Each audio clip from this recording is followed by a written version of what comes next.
Glycolysis quite literally means the splitting of something sweet. The glycolytic pathway, although often used to describe one pathway, is actually describing many pathways. That is to say, in different cells and different types of cells, there are different pathways to split something sweet or to break down a sugar. The pathway that typically gets named glycolysis, I mean, just the same way that all tissues often get named Kleenex, is the Ebden-Meyerhof pathway. So the Ebden-Meyerhof pathway is the pathway that you studied in the past and called it glycolysis. However, the Ebden-Meyerhof pathway technically is just one glycolytic pathway. We will be open to the use of the term glycolysis to simultaneously mean the Ebden-Meyerhof pathway. However, I do want you to learn that there is, in fact, there are multiple glycolytic pathways, and we're going to talk about more than one. We're going to talk about the Pentose phosphate pathway and the Ettner-Duderow pathway, as well as the classical Ebden-Meyerhof pathway. Let's look at the facts of this pathway. It is a ubiquitous one. We see it in all systems, that is prokaryotic and eukaryotic alike. And in fact, even in multicellular systems, even in cells that don't run much of any other pathway, they tend to run the Ebden-Meyerhof pathway, aka red blood cells. So glycolysis is a ubiquitous pathway, as I said, in different life forms. It always occurs in the cytoplasmic matrix. So it is not, in a eukaryotic cell, it is not found in a compartment, and that's important to remember that no matter whether you're looking at a bacterium or whether you're looking at a red blood cell, it's always occurring just in the cytoplasm. It's not dependent upon any kind of electron acceptor. So we don't need any oxygen present even in those systems that aerobically respire. The use of some kind of external terminal electron acceptor is not needed for glycolysis to take place. So glycolysis is independent of the presence of oxygen. It can occur under aerobic or anaerobic conditions. And then lastly, we know that glycolysis, the main purpose of it, right, is to break down that 6-carbon sugar into 2 3-carbon pyruvate molecules. So we would say overarchingly, this is what? Catabolic or anabolic, right? Hopefully you're thinking breakdown, degradation, catabolic, right? Primarily glycolysis is a catabolic pathway. However, because so many of the intermediates and even the product of glycolysis can be then used as Legos to build up other large molecules in anabolism, we often call this a pathway with a dual nature because of that. And so often glycolysis, or the Ebden-Meyerhof pathway, will get termed amphibolic with a dual nature. So the reactions of glycolysis are nuanced, and I'm going to go through every single reaction, talking about each and everything that happens. So let's start out at the very beginning, and I know that Jordan is going to get super jazzed about this reaction because remember talking about the fact that glucose can simultaneously come into the cell while it's getting phosphorylated. And that actually is step number 1 of glycolysis. So in certain cells, in bacterial cells, we often see that glucose comes in through one of those phosphotransferases, and as it gets into the cell, an ATP gets hydrolyzed. That ATP transfers a phosphoryl group onto the glucose, and recall, makes glucose 6-phosphate. We drew that molecule on the board in class. So glucose 6-phosphate is considered the first intermediate of glycolysis. The other thing to notice about this is that ATP gets consumed. So wait a second. Remember that we said the whole purpose of glycolysis was to pump out some ATPs and some high energy reducing power. And yet here we are after step 1, totally in the hole, having invested rather than getting out any ATP. So we're going to keep track as we go, and what we might say is that you have to put something in order to get something out. And so I want you to think along those terms as we begin our first steps so you don't get too depressed as we look at the first steps of glycolysis. So let's look at a cartoon of this happening, and I've created some B-rate animations to show you what is occurring in this step. So there's glucose, the 6-carbon sugar with its many hydroxyls, very water soluble, and here comes ATP with its 3 phosphoryl groups, and bingo, transfers a phosphoryl group onto carbon number 6. So this is glucose 6-phosphate, the first product. Now the enzyme that makes this possible is called Hexo Kinase. Now that is an enzyme that you could say, oh man, Rachel, crud. I don't want to have to memorize a whole bunch of enzyme names. Guess what? You don't have to memorize them because enzyme naming makes the most sense of anything. When you look at this name, hexo, that's 6, right? Glucose is a 6-carbon sugar. Kinase means to phosphorylate. Oh, cool. Glucose is getting phosphorylated. So hexokinase, to phosphorylate a 6-carbon sugar. Rad, right? That is how we name enzymes. So we recall too that this occurs as a cell is, or as the glucose molecule is being transported into the cell. And so of course Jordan will remind us that that type of transport is called group translocation. So group translocator allows for this to occur. So we want to keep track of our bank account on this. So at this point, we're kind of in a dismal state. That is, an ATP has been invested and no ATP have been net. So it's easy to get depressed right here, and we're going to keep getting depressed throughout these first stages of glycolysis, but hold on tight because I promise we're going to get somewhere good. Now, in the next step of glycolysis is actually simply a rearrangement. So the enzymes that we see catalyzing rearrangements are things like isomerases or mutases. And so in this next step, glucose 6-phosphate just simply gets rearranged to form fructose 6-phosphate. Let's watch that happen as we see our molecule we left off with, glucose 6-phosphate, getting converted to fructose 6-phosphate. Whoa. What's different there is, notice symmetry. Symmetry is totally different there, right? I know I just had this note of like, did you just think that molecule went from being not quite as beautiful to being more beautiful? Because isn't it true that symmetry is beautiful? I think a while back they said Denzel Washington had the most symmetrical face, and therefore that was what made him so sexy. Maybe that's true of fructose too. Fructose is a more symmetrical molecule and maybe just a little bit more beautiful. But the way that we think of that as priming for the latter steps of glycolysis is that this molecule now is ready to be split evenly. That is, instead of getting what would be the natural split to form a 4-carbon and a 2-carbon unit, we now find a molecule with much more symmetry, more likely to be split to 2 3-carbon units. And that's what we want, right? We want 2 pyruvates as the product of this. So the reason for this rearrangement is to take a molecule from being from less to more symmetrical. Now, you did notice that in order to get that really beautiful symmetry, fructose 6-phosphate would actually have to be phosphorylated again, so that not only carbon 6 was phosphorylated, but also carbon 1. And that is what occurs in the third step, and the most famous step, and the most fun step of glycolysis, because this, guys, this is the wicked pour-off in our canyoneering journey. This metabolically irreversible step, notice the star there, is the biggest pour-off of our journey. We might have said a little pour-off here at hexokinase, and now a big one at fructose 6-phosphate being converted to fructose 1,6-bisphosphate.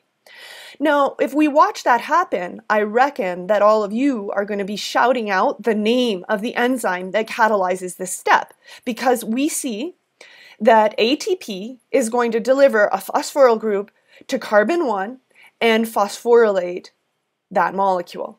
So now we have doubly phosphorylated fructose 1,6-bisphosphate. ADP is now formed as a product. ATP has been consumed yet again. And so we might guess that the name of this enzyme would be a kinase because a phosphoryl group has been transferred. Likewise, we might think, well, maybe it has something to do with like fructose 6-phosphate kinase, and that's really close. It's called phosphofructokinase. This enzyme, PFK, is the most famous enzyme ever in glycolysis. It is the BA enzyme of all of glycolysis, and it is because it does catalyze what we call the first committed step of glycolysis. The reason that it's called the first committed step is that this is the step where all sugars have now entered in. In our canyon analogy, we might say that many canyons have come together to then come to this one really large pour-off that is, as we might call it, the point of no return. Once we rappel off of this pour-off, we're not going backwards. So this metabolically irreversible step is important for that reason, and that's the reason that it's called the first committed step. So I'm going to just highlight this. I want you to remember that the third step of glycolysis is the first committed step of glycolysis.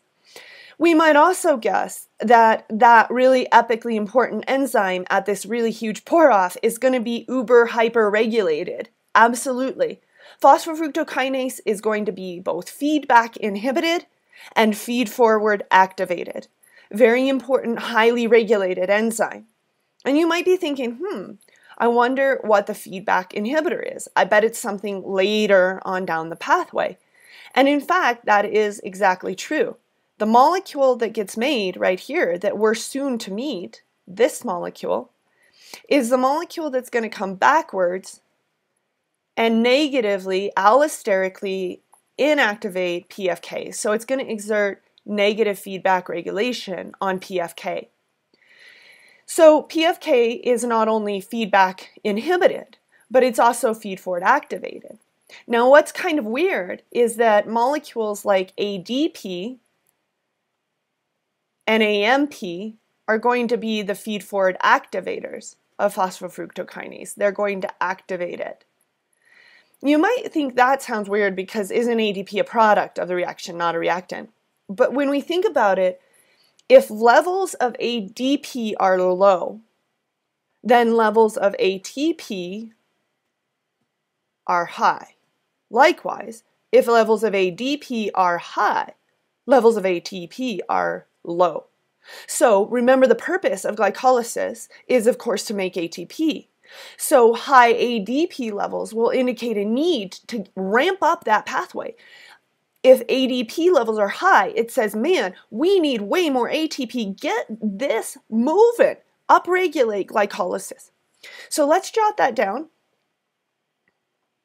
and say to ourselves that ADP is an allosteric activator, whereas phosphoenolpyruvate, which turns out is the molecule that we're going to meet right down here, is the feedback inhibitor.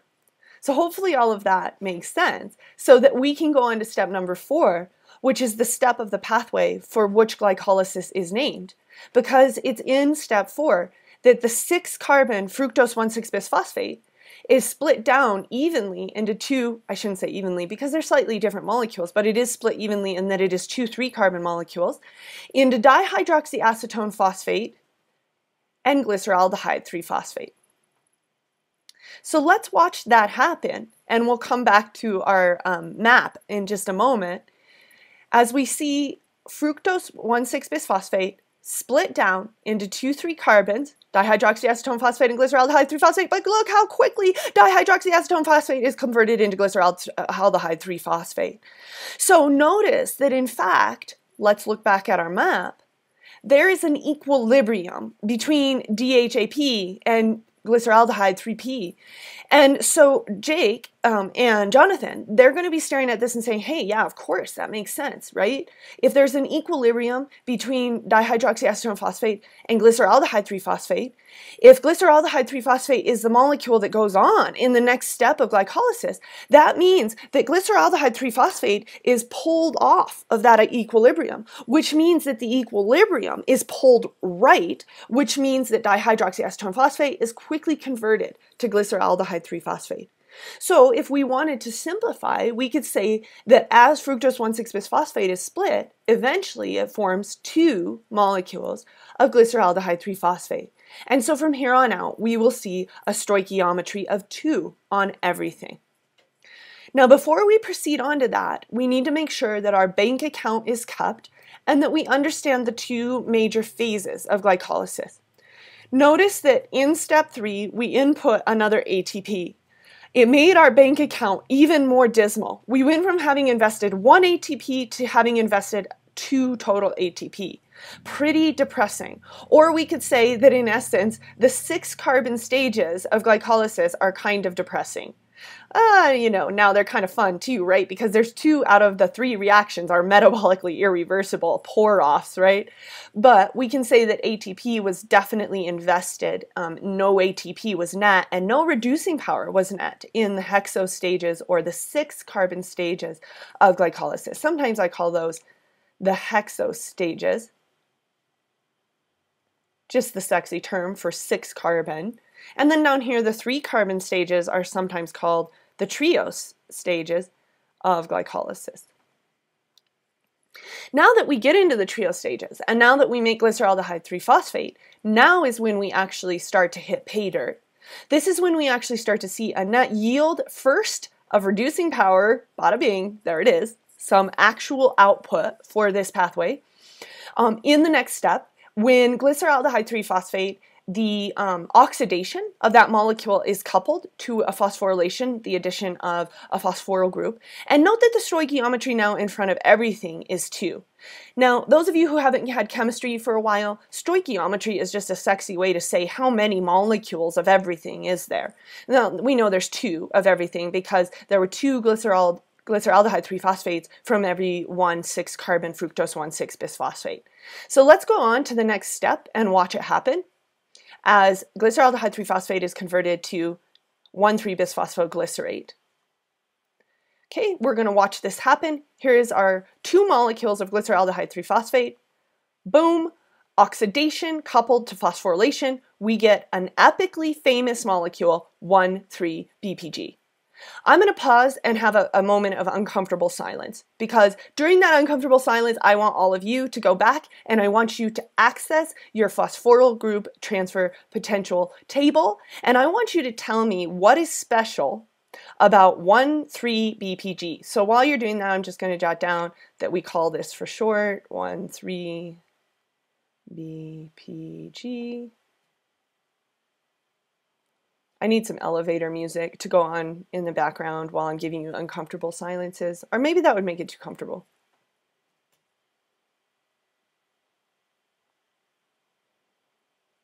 Hopefully you found that now, that table, and maybe you're seeing something special about 1,3-BPG. I'm going to go back to our notes. 1,3-BPG, 1,3-bisphosphoglycerate.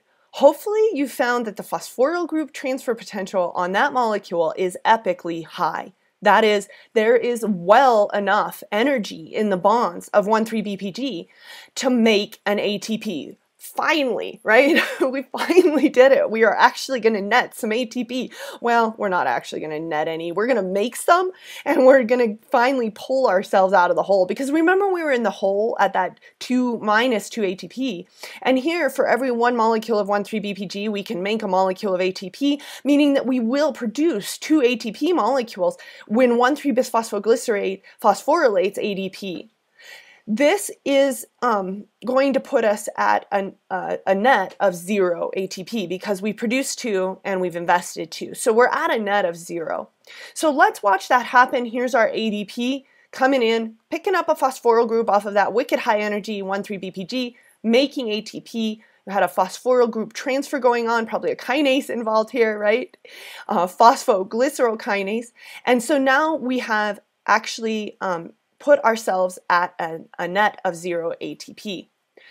This process by which a high energy molecule, 1,3-BPG, transfers a phosphoryl group onto ADP is called substrate level phosphorylation. Substrate level phosphorylation literally means that at the level of the enzyme's substrate, okay, at the level of the substrate of phosphoglycerol kinase, which is 1,3-bisphosphoglycerate, there is a movement of a phosphoryl group onto ADP to make ATP, substrate level phosphorylation. Or said quite simply, when a high energy molecule transfers a phosphoryl group onto ADP or provides the energy to transfer a phosphoryl group onto ADP, that is substrate level phosphorylation. So 0 ATP, we're feeling a little bit better. At least we've climbed ourselves out of the hole of having invested 2 ATPs. And now we can move on to hopefully net some ATPs. But first we have to have a rearrangement. So step 8 is another rearrangement. A mutase or isomerase is going to catalyze that. And we're going to see that 3-phosphoglycerate goes from being 3-phosphoglycerate to being 2-phosphoglycerate.